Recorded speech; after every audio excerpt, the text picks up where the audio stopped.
नारवा से ताल्लुक़ रखने वाले एक यंग राइटर इस वक्त मेरे साथ बातचीत करने के लिए मौजूद हैं और आपको बता दूं कि इस कम उम्री में ही इस नौजवान ने लिखने का जो है वो कहीं ना कहीं शौक़ और जज्बा इसके अंदर आया। मेरे हाथ में ये जो दो किताबें इस वक्त आप मुकम्मल तौर पर तहरीर और उसके बाद पब्लिश हुई देख रहे हैं, ये इस नौजवान की देन है, यानी कि इनके जो मुसन्निफ़ हैं वो ये रऊफ़ साहब हैं। इनसे ही जानने की कोशिश करते हैं कि किस तरीके का सफ़र रहा, कितनी मुश्किलात का सामना करना पड़ा और क्यों कर इन्होंने लिखा। रऊफ़ साहब, वक्त देने के लिए आपका बहुत बहुत शुक्रिया। Sir, thank you, sir. It is an honor to be here. First and foremost, I would like to present my greetings to all the viewers present there, and then to you for presenting me such an opportunity to express my thoughts regarding the discussion we are supposed to do.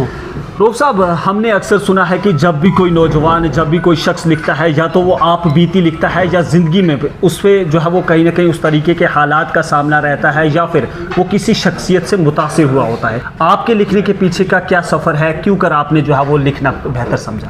मेरी writing का जो background है, मैं बोलूँगा, मैं early मतलब हमारा जो बैकग्राउंड घर में भी है, रिलीजियस बैकग्राउंड है, मुताला किताबों के साथ था, मतलब थी दिलचस्पी, फादर भी थे, भाई भी था, मुझे भी आप समझ लें आफ्टर 12th मुझे भी इंटरेस्ट हुआ रीडिंग में, बुक्स में। तो उसके बाद जब मैंने पढ़ना स्टार्ट किया, उसके बाद मैं बोलूँगा ग्रेजुएशन में जब पहुँचा उसके बाद मैंने लिखना स्टार्ट किया। लेकिन बैकग्राउंड था कि मैंने अर्ली एट अ वेरी मतलब अर्ली एज में ही मैंने मतलब किताबों के साथ मेरा मतलब शगफ रहा अर्ली। और इंस्पायरेशन जो आपने बोली, मैंने मतलब पहले तो मैं नॉर्मली बुक्स पढ़ता था, उसके बाद मैंने जब फ़िलासफ़ी पढ़ी, फ़िलासफ़ी में मैं अगर आपको कुछ नाम बोलूँगा अर्ली ऑन सबसे पहले मैं मतलब इंस्पायर हुआ था शेक्सपियर की राइटिंग से। पहले पोइट्री मैंने लिखी जो प्रिकल्स इन द डार्कनेस है। उसके बाद जब मैंने अपनी मतलब रीडिंग जो है शिफ्ट की, मैं ज़्यादा फिर फ़िलासफ़िकल बुक्स पढ़ने लगा, बिब्लिकल हिस्ट्री है, बाइबल, जो कंपैरेटिव रिलीजन्स है इनको भी पढ़ा।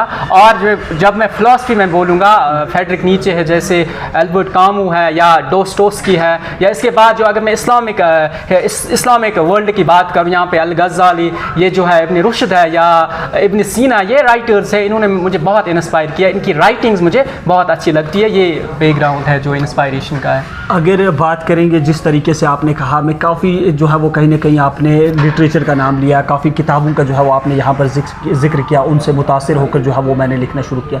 इस सफ़र के दौरान किन किन मुश्किलातों का सामना रहा, कितनी स्ट्रगल्स आई, क्या क्या मुश्किलात हैं?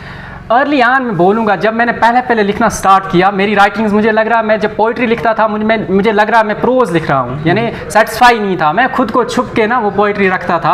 आज मैं जब देखता हूँ ना, उन्हें की थोड़ी मिस्टेक्स थी वहाँ पे बहुत सारी, लेकिन over the period of time जब मैंने मतलब इस पर बहुत टाइम दिया, एक पूरी लाइफ मतलब बहुत साल, मतलब 3-4 साल आज हो गई लगभग, मैंने बहुत टाइम इसके साथ दिया। अब मतलब वो फ्लुएंसी, वो फ्लो राइटिंग में आया। और स्ट्रगल्स की बात की जाए, अगर मैं फॉर एग्जाम्पल मैं बोलूँगा, राइटिंग के लिए एक छोटा सा दिल ज़रूरी है, छोटा सा दिल होना चाहिए, यानी आपको वो बोलूँगा मैं लाइट टॉक्स जिनको बोलते हैं, हल्के से झटके आपको दिल को लगेंगे ना, तो आप फिर वो इमोशंस मतलब निकल आते हैं, उसके बाद वो फिर माइंड के साथ जब मिलते हैं, उसके बाद मैच्योर होके वो बाहर निकल आते हैं, सिपिल आउट। जब वो मैच्योर होते हैं, ये स्ट्रगल यह है कि आपके साथ थोड़ा सा भी कोई इशू होता है ना, मतलब दिल इस तरह फील करता है उन चीज़ों को, उनको फिर लिख लेता है। और स्ट्रगल उतनी ज़्यादा रीडिंग के हिसाब से, मैं बोलूँगा पढ़ाई के हिसाब से मेरी स्ट्रगल्स बहुत थी, यानी मैंने बहुत स्ट्रगल किया है पढ़ाई में भी, यानी अब वो बहुत सारी चीज़ें उनको मैं डिस्कस नहीं उतना मतलब ओपनली कर सकता हूँ, लेकिन बहुत स्ट्रगल देखा है लाइफ में रीडिंग के हिसाब से। फॉरबिडन रोज़ के हवाले से अगर बात करें, किस चीज़ पर मबनी ये किताब है, इसके अंदर किस हवाले से आपने लिखा है, किन चीज़ों का तज़किरा हुआ है इसमें? ये जो फॉर एग्ज़ाम्पल मैं बोलूँगा सोसाइटी में जो इश्यूज़ होते हैं आजकल, जो for example to pure young souls if they involve, जब वो इन्वॉल्व होते हैं किसी अपनी मर्ज़ी में, उनकी फॉर एग्ज़ाम्पल वो शादी करना चाहते हैं, दो सोल्स है आपस में, तो कुछ ना कुछ फैमिली प्रेशर किसी भी वजह से वो दो सोल्स अलग हो जाते हैं। तो इन चीज़ों से इंस्पायर हो के मैं सोसाइटी को जब देखता हूँ, इस तरह के मसले होते हैं, कितने ख़तरनाक मसले होते हैं बाद में, तो उन चीज़ों से इंस्पायर हो के मैंने ये नावल लिखी। एक स्टोरी है दो सोल्स के बीच में, लास्ट देयर वेज अपार्ट, वो अलग हो जाते हैं लास्ट में। उन्होंने बहुत स्ट्रगल देखा over the period of time, बहुत टाइम उन्होंने साथ गुजारा होता है, तो लास्ट में वो अपार्ट होते हैं। ये एक स्टोरी है इसमें।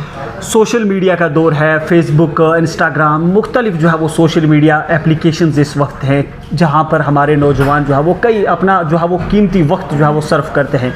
उन सारी चीज़ों से ख़ुद को दूर रख के किताबों पर बैठना, मुताला करना, तहरीर करना आज के इस दौर में कितना मुश्किल रहता है? मुश्किल तो है, लेकिन मैं बोलूँगा इसका एक टेस्ट है। यानी ये आप समझ लें, मैं जब समझता हूँ ना, मैं जब क्लासेस में भी जाता हूँ as a teacher, I am working at Islamia model high school Fatehgarh, there I am designated as a mathematics teacher. वहाँ पे मैं जब क्लास में भी जाता हूँ तो वहाँ पे मैं कुछ चीज़ें वहाँ पे डिस्कस करता हूँ।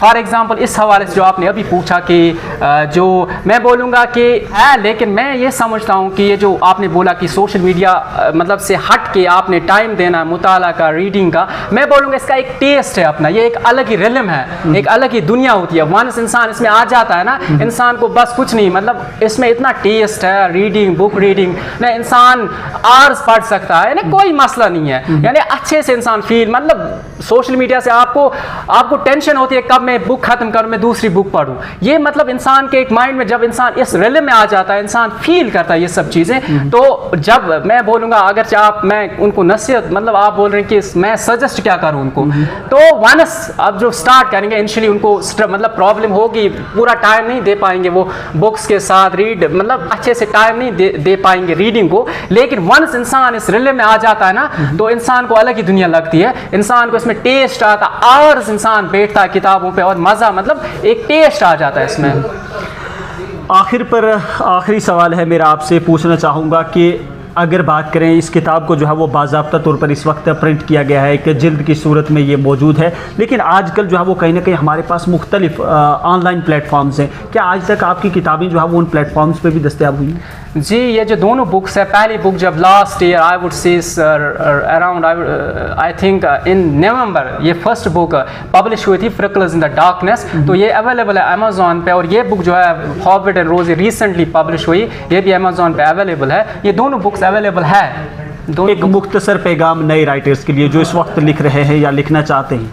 मैं ये बोलूँगा, अगरचे राइटर्स डिफरेंट फील्ड्स में, फॉर एग्जांपल पोइट्री, कोई पोइट्री में ज़्यादा इंटरेस्ट रखता है, कोई प्रोज में ज़्यादा इंटरेस्ट रखता है, पोइट्री के लिए वो इंसान का एक हर एक इंसान उन मसलों से गुजरा होता है, यानी पोइट्री हर एक इंसान में छुपी हुई होती है। प्रोज के हवाले से मैं अगर बोलूँ, इंसान का मुतालिया बहुत ज़रूरी है, यानी रीडिंग बहुत ज़्यादा करनी है, कम लिखना कम है, पढ़ना ज़्यादा, बहुत ज़्यादा, मतलब ये चीज़ें में ज़्यादा से ज़्यादा हमने पढ़ना है। बहुत शुक्रिया, ये थे मेरे साथ मुख्तसर से बातचीत करने के लिए रऊफ़ यत्तू साहब। दो किताबों के जो है वो कहीं ना कहीं मुसन्निफ़, और एक इंटरेस्टिंग चीज़ यहाँ पर ये जनाब के रियाजी के उस्ताद हैं, मैथमेटिक्स के जो है वो टीचर हैं, लेकिन लिखने का शौक़ है, किताबें लिखते हैं, और दो किताबें जो है वो बाज़ाब्ता तौर पे आप इस वक्त मेरे हाथ में देख रहे हैं, ये इनकी तसनीफ़ है, इनके मुसन्निफ़ ये साहब हैं। यहाँ से एक पैगाम और वाजिया पैगाम हमारे उन नौजवानों के लिए भी साफ तौर पे जाता है जनाब, जो आजकल अपना ज़्यादातर जो कीमती वक्त है वो सोशल मीडिया के मुख्तलिफ प्लेटफॉर्म्स पर देते हैं। सोशल मीडिया बिल्कुल ज़रूरी है, अगर कोई इंसान चाहता है कि सोशल मीडिया पर जो है वो वक्त दे, एक लिमिटेड वक्त आप दे सकते हैं, लेकिन इस तरीके के हैबिट्स भी इंसान के अंदर होना ज़रूरी है। मुताला करना भी जो है वो कहीं ना कहीं बेहद ज़रूरी है। मुझे उम्मीद है कि आप सबको हमारी ये मुख्तसर से निशस्त पसंद आएगी, और आपका इस हवाले से क्या कहना है कमेंट सेक्शन में आप ही अपनी राय आरा ज़रूर देख सकते हैं। तब तक हमें इजाज़त दीजिए, अल्लाह हाफिज़।